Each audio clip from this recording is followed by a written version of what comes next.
Joining me now is Wall Street journalist, columnist, Manhattan Institute senior fellow, and Fox News contributor, Jason Riley. Jason, good to have you with us. Good to be here, Lou. Let's start with first this incident and the way in which, in your judgment, the police department in Charlotte, the mayor's office has handled this situation. Well, you use the term right to know, but as you know, many parts of our criminal justice system are not open to the public.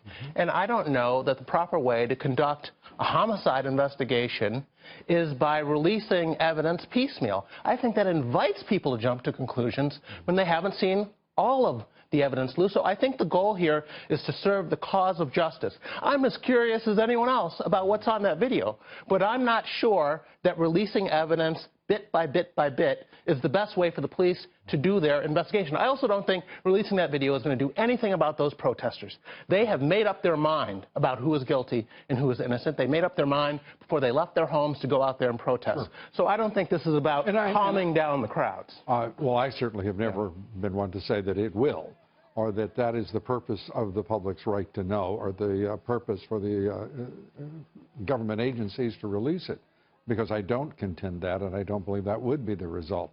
But what I do believe is the result, that it is time that we make it very clear to government agencies and those who run them that the public does have a right to know, and that right should be respected, as should all citizens.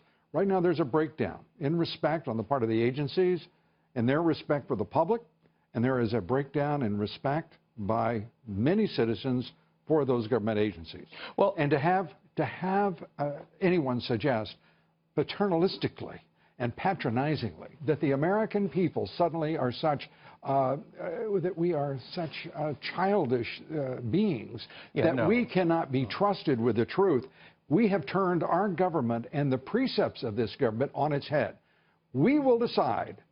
Public servants will do what we decide, and that is the issue of this presidential race. It is the issue that is being fought out on the streets of Charlotte and other places as well. Paternalism is not the reason not to release the video, but I do think there are valid reasons. And giving in to the pressure of the mob in order, the police have to do their investigation. This is not the pressure of the mob. They have to do their investigation. This is me. I'm hardly a member of a mob. This is millions of Americans who believe that we are grown-up American citizens and have the right to know what is going on.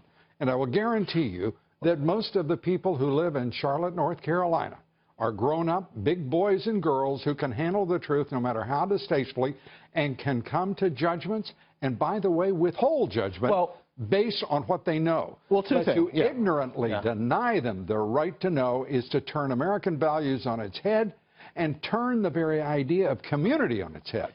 This is outrageous what is being done by all of these government agencies. We are living in a sort of brave new world here with these body cameras and the social media and the way the family member was able to get her side out very quickly. And you're right, there are not protocols in place right now, or at least they're not uniform across the country or department by department. So maybe we need more of that so the people know what to expect when a shooting happens, how soon, if there's a body camera or a police car camera, how soon to expect to see that. But I will say the goal of the police department is to serve the interests of justice. And bit by bit, drip by drip, releasing evidence to the public as if this is like some sort of reality television show, we have to be sure that is going to serve the interests of justice. Think about this, Jason. You talked about this new world that we're in. This new world is a lot like the old world. In a much earlier day. There was a time when a community was 150 people.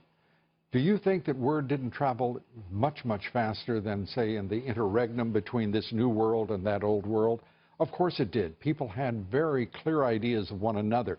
They talked to one another. They gossiped freely, openly, and then were asked to sit and be judged, in many cases, by a jury of their peers. This is not something that is beyond us. This is not something that we're incapable of.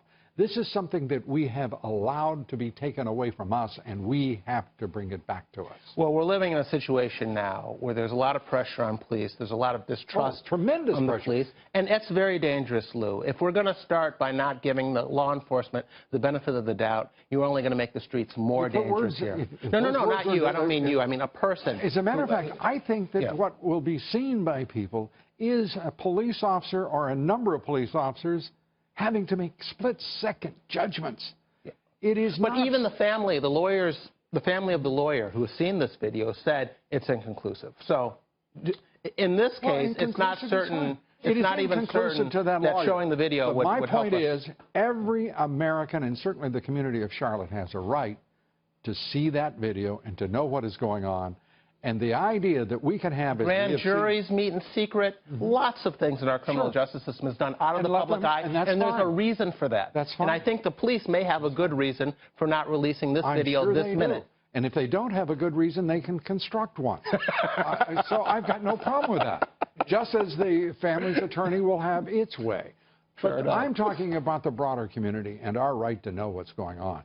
Because only with full public knowledge of what that incident looked like, how it felt, what it sounded like, and the horrible tragedy that resulted, will it give us a basis to make judgments that are free and fair and which have to be made by citizens, not wayward, inadequate beings who have to be led in one direction and information denied them.